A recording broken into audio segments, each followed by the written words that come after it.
Hello दोस्तों, स्वागत है आपका हमारे यूट्यूब चैनल की आप सक्सेस यूट्यूबर में। मैं आपका दोस्त अर्जुन सिंह आपको आज इतिहास के बारे में बताने जा रहा हूँ। अच्छा, इतिहास होता क्या है? इतिहास हमारे अतीत में हुए क्रियाकलापों का लिखित प्लस पुरातात्विक विवरण ही इतिहास कहलाता है। इतिहास को हमें पढ़ने की ज़रूरत क्यों पड़ती है? मतलब इतिहास को अगर अपने भविष्य को आपको सुधारना है, अपने भविष्य को अच्छा करना है, तो हमें इतिहास को पढ़ने ज़रूर चाहिए। जो व्यक्ति अपने इतिहास को बनाना चाहता है उसने ज़रूर ही अपने पास्ट से कुछ ना कुछ सीखा है। तो आज हम पढ़ेंगे कि इतिहास होता क्या है, इतिहास कुछ जानने का हम प्रयास करेंगे। चलते हैं। इतिहास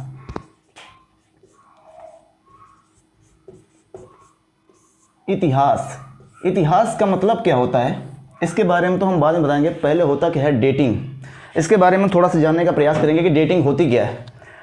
तो डेटिंग की बात की जाए तो सजीवों की आयु का पता लगाने के लिए हम लोग कार्बन डेटिंग का प्रयोग करते हैं, कार्बन 14 का प्रयोग करते हैं। जबकि निर्जीव वस्तुओं का पता लगाने के लिए, हम उनकी आयु का पता लगाने के लिए यूरेनियम डेटिंग का प्रयोग किया जाता है। ठीक है, तो एक एक करके हम देखते हैं कि नंबर 1 से सजीवों की आयु का पता कार्बन 14 से किया जाता है।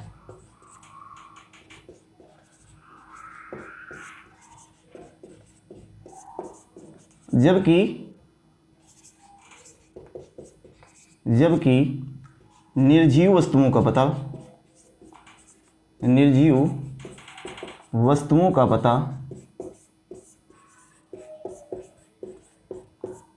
यूरेनियम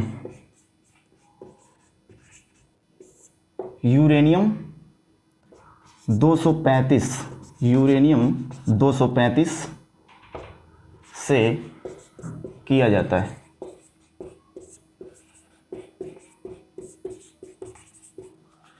ठीक है, इसके बाद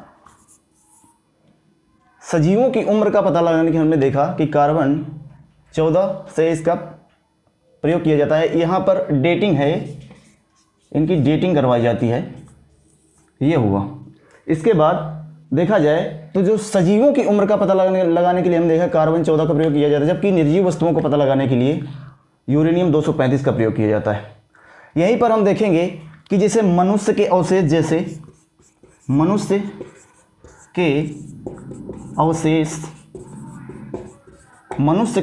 जैसे दांत का पता फ्लोरीन डेटिंग का प्रयोग किया जाता है। फ्लोरीन डेटिंग का प्रयोग किया जाता है।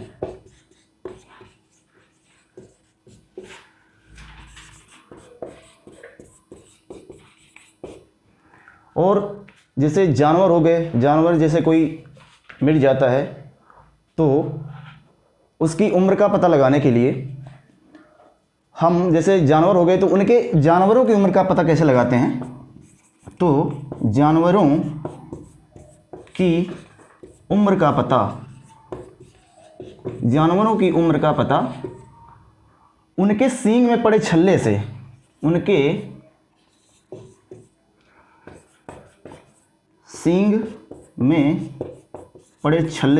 हैं। सींग में पड़े छल्ले से लगाते हैं। जबकि बिना सींग वाले जानवरों का पता कैसे लगाएंगे, उनकी किस तरह से उनकी एज का पता कैसे लगाएंगे? तो बिना सींग वाले जो जानवर होते हैं तो उनके जो है कि आप कह सकते हैं कि उनकी, जैसे कोई जानवर है उनका मतलब सींग नहीं है, तो उनके नाखूनों से इस तरह से उनका पता जाया जा सकता है। ठीक है, तो ये हुई आपकी डेटिंग, जिसका प्रयोग बहुत ही इंपॉर्टेंट है। इसका आप स्क्रीनशॉट ले सकते हैं। इसके बाद हम आगे बताते हैं कि इतिहास के बारे में, हम यहाँ से 1 बाय 1 करके शुरू करते हैं। ठीक है दोस्तों, तो अब हम चलेंगे इतिहास के बारे में, जो हम बात की पहले कर रहे थे कि इतिहास होता क्या है। तो एक एक करके देखते हैं।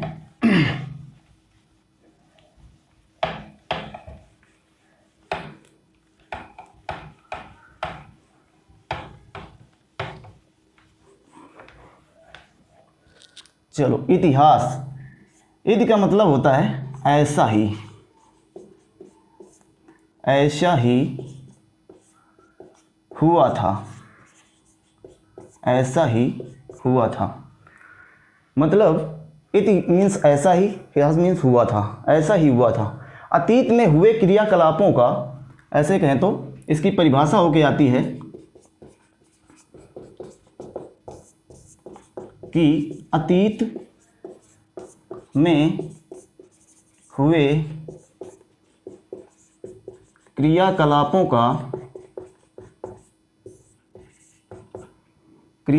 का लिखित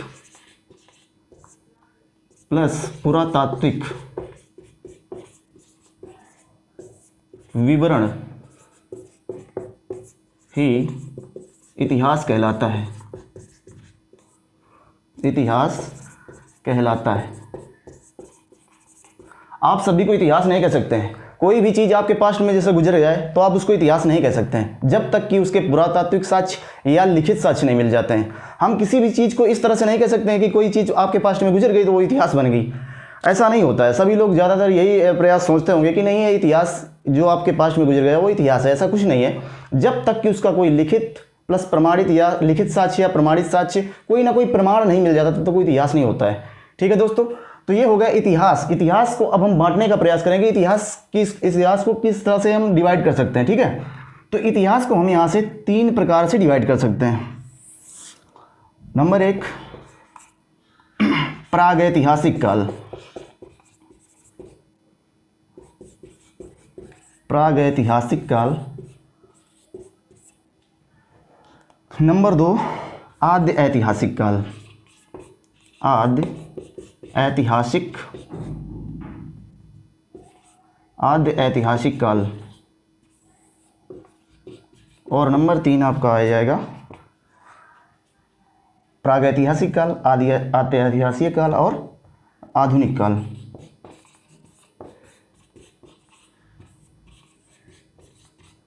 या इसको इतिहास कहे जाएंगे, आधुनिक इतिहास कह सकते हो आप इसको।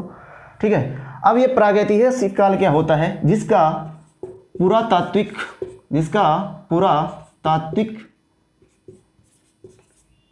प्लस लिखित साक्ष्य ये ना मिल पाए हों, जिसके पुरातात्विक प्लस लिखित साक्ष्य का विवरण कोई भी ना हो सका हो। इसके बाद आद्य ऐतिहासिक काल है, जिसका पुरातात्विक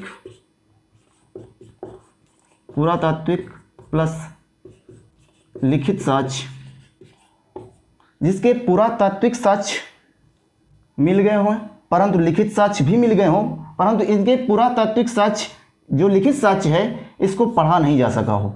इसका पुरातात्विक साक्ष्य तो मिल गया, लिखित साक्ष्य भी मिल गया, लेकिन इस लिखित साक्ष्य को पढ़ा नहीं जा सका। इसमें आ जाएगी आपकी सिंधु घाटी सभ्यता, इस तरह से मेसोपोटामिया की सभ्यता, सिंधु सभ्यता, चीन की सभ्यता, ये सारी सभ्यताएं आ जाएंगी। इसके बाद आते हैं आधुनिक काल, जिसका लिखित प्लस ऐतिहासिक साक्ष्य या पुरातात्विक साक्ष्य मिल गया हो, जिसका लिखित साक्ष्य प्लस पुरातात्विक साक्ष्य दोनों मिल गए हों, उसे आप कहेंगे इतिहास या आधुनिक काल। इस तरह से इतिहास उसको समझेंगे, इसको कहेंगे इतिहास, यही है, इसको ही हम पढ़ना शुरू करेंगे यहाँ से। इसका मतलब है प्रागैतिहासिक काल, इसमें पूरा पाषाण काल आ जाता है इस तरह से। ठीक है दोस्तों, तो ये इसका आप स्क्रीनशॉट ले सकते हैं। इसके बाद हम आगे बढ़ने का प्रयास करेंगे। ठीक है, तो ये रहा आपका इतिहास। इतिहास को हमने कुछ इस तरह से समझा। इसके बाद अब देखेंगे इतिहास हम किसका पढ़ें आखिर। हमने इतिहास को तो इस तरह से डिवाइड कर दिया, अब ये इतिहास को डिवाइड तो हमने किया है, परंतु इसका इतिहास हम पढ़ेंगे कैसे? तो हम एक एक करके देखते हैं कि इतिहास आखिर किन चीज़ों का पढ़ा जाता है। इस पृथ्वी का जब निर्माण होगा तभी तो इन जीवों का विकास होगा, आप उसी का इतिहास पढ़ सकते हो। या ब्रह्मांड का निर्माण हुआ, इस तरह से उसका आप विकास पढ़ सकते हैं। तो सबसे पहले देखेंगे कि ब्रह्मांड की उत्पत्ति कैसे होती है। तो ब्रह्मांड की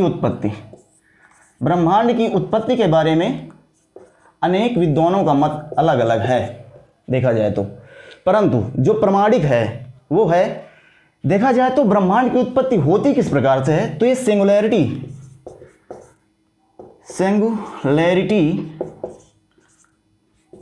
या इसको बोलेंगे विलक्षणता,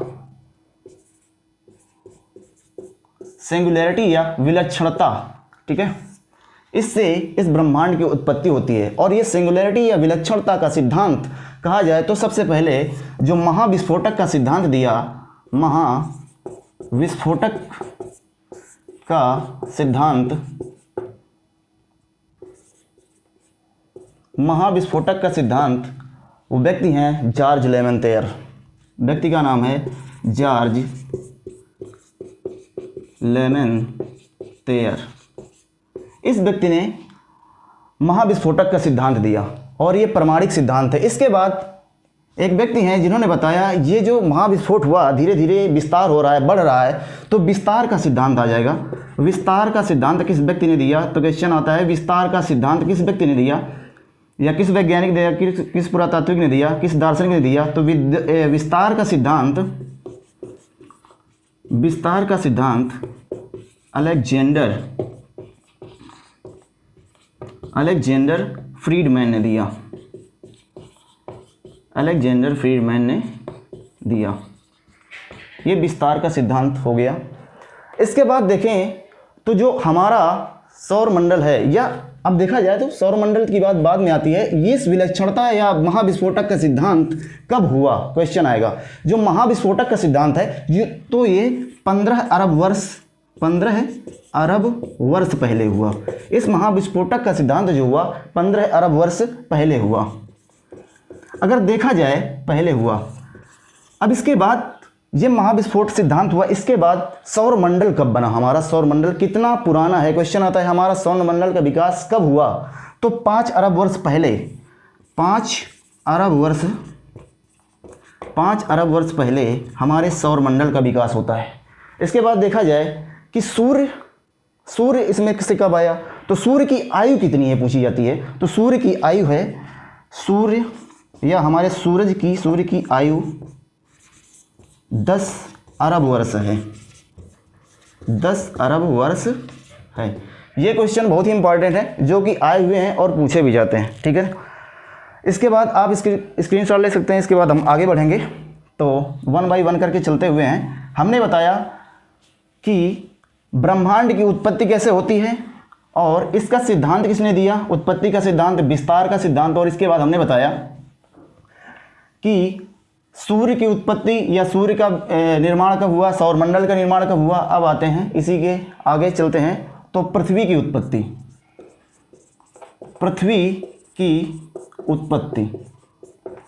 देखा जाए तो पृथ्वी की उत्पत्ति 4.6 अरब वर्ष पहले हुई है। 4.6 अरब वर्ष 4.6 अरब वर्ष पहले हुई है। जब पृथ्वी की उत्पत्ति 4.6 अरब वर्ष पहले, ऐसा माना जाता है, ऐसा विद्वानों को मानना है कि पृथ्वी की उत्पत्ति 4.6 अरब वर्ष पहले हुई थी, तो इस 4.6 अरब वर्ष पहले होने पर पृथ्वी एक गैसीय ज्वालापिंड था जो कि बहुत तेज घूम रहा था। धीरे धीरे क्या हुआ, बहुत ही मतलब ये धीरे धीरे ठंडा होना शुरू हुआ। इसकी भूपर्पटी का निर्माण धीरे धीरे ऊपरी सतह इसकी ठंडी हुई, इसकी भूपर्पटी का निर्माण हुआ। अब ये भूपर्पटी का जो निर्माण होता है तो 0.6 अरब वर्ष पहले इस भूपर्पटी का निर्माण हुआ। और ये जो सारी क्रियाएं हैं, अभी हम बता रहे थे कि पृथ्वी, सूर्य का, सौरमंडल और पृथ्वी का निर्माण जो हो रहा है, ये सारी क्रियाएं अजीवी महाकल्प में हुई, अजीवी महाकल्प में हुई। इसलिए इस काल को एजोइक इरा के नाम से जाना जाता है, एजोइक इरा के नाम से जाना जाता है। इसलिए इस काल को एजोइक इरा के नाम से जाना जाता है। इसके बाद हम बात करते हैं, तो पृथ्वी की उत्पत्ति के बारे में हमने बताया हुआ। इसके बाद देखेंगे कि मानव की उत्पत्ति कैसे होती है। अभी हमने तो सौरमंडल बताया, पृथ्वी की उत्पत्ति, सूर्य कैसे बना। इसके बाद हम चलते हैं तो मानव की उत्पत्ति कैसे होती है या जीवन की उत्पत्ति कैसे होती है। मानव की भी उत्पत्ति के बारे में नहीं, तो जीवन की उत्पत्ति कैसे होती है, तो देखेंगे जीवन की उत्पत्ति क्या होती है। तो सबसे पहले जीवन की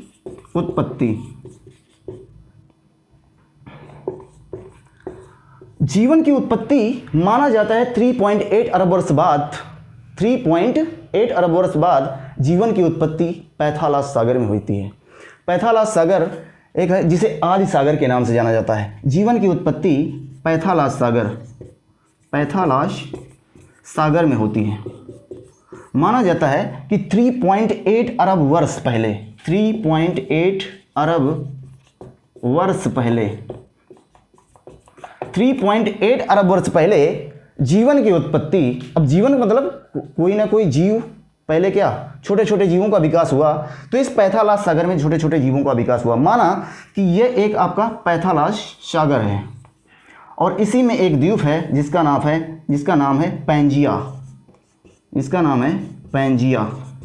और इस सागर का नाम है पैथालास। ये जो कि हमने बताया है ये सागर है पैथालास और एक द्वीप है हो गया पैंजिया। तो इसमें 3.8 अरब वर्ष पहले जीवन की उत्पत्ति हुई या जीवों का विकास हुआ। इसके बाद अब ये जीवन की उत्पत्ति के बारे में कि एक व्यक्ति हैं जिनका नाम है A.I. ओपेरियन नामक व्यक्ति ने, जिन्होंने बताया कि अपनी पुस्तक लिखी जिसका नाम है ओरिजिन ऑफ लाइफ। ठीक है, तो इसके बारे में उन्होंने बताया हुआ है। तो जो वैज्ञानिक हैं जिन्होंने बताया कि जीवन की उत्पत्ति, उन्होंने एक बुक लिखी जिसका नाम है द ओरिजिन ऑफ लाइफ। उन्होंने बताया कि पदार्थ के बारे में बताया कि पदार्थ कितने प्रकार का होता है। तो पदार्थ या भौतिकवाद का सिद्धांत उन्होंने दिया, बताया कि पदार्थ 2 प्रकार का होता है, अपचायक और आक्सीकारक। अपचायक पदार्थ वो होता है जिनमें हाइड्रोजन की मात्रा अधिक पाई जाएगी, स्वतंत्र वायुमंडल पाया जाएगा, तो वो वायुमंडल जो होगा अपचायक होगा। इसके बाद आक्सीकारक वायुमंडल जिसमें पाया जाएगा, जिसमें ऑक्सीजन की मात्रा अधिक होगी, तो वो वायुमंडल क्या होगा, आक्सीकारक होगा। ये जो सिद्धांत दिया उस वैज्ञानिक का नाम है A.I. ओपेरियन। ठीक है, तो इसको आप स्क्रीनशॉट ले सकते हैं। इसके बाद आगे बढ़ते हैं हम थोड़ा सा।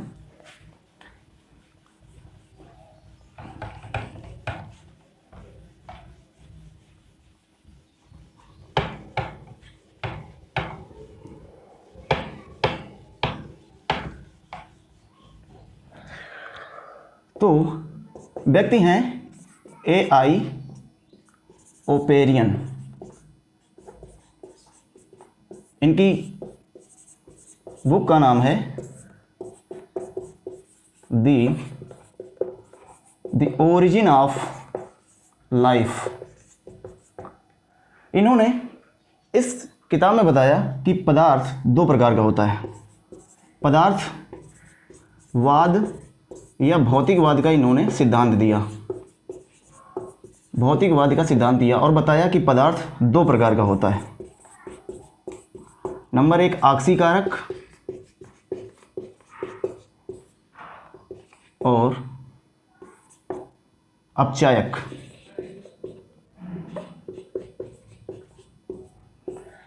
ठीक है दोस्तों, तो इसके बाद हम लोग पढ़ेंगे मानव की उत्पत्ति। ये आपको हम अगले टॉपिक में बताएंगे। मानव की उत्पत्ति कैसे होती है, मानव का विकास कैसे हुआ, मानव कितने प्रकार का है, आधुनिक मानव कैसा है, होमो फ्यूचरिस्ट मानव कैसा होगा। शायद ये आप लोगों को क्लास पसंद आई होगी। तो ये हम सीरीज आगे बढ़ाते रहेंगे और आगे हम आपको इसी तरह से एंशिएंट हिस्ट्री और इतिहास क्या होता है ये आपको अच्छी तरह से पता लग जाएगा। आगे आने वाली क्लास को आप देखते रहिए और सब्सक्राइब करिए हमारे की आप सक्सेस एवरीवन चैनल को। और मैं आपका दोस्त इसी तरह आपकी सेवा में लगा रहूँगा। आपको पसंद आया होगा शायद। धन्यवाद।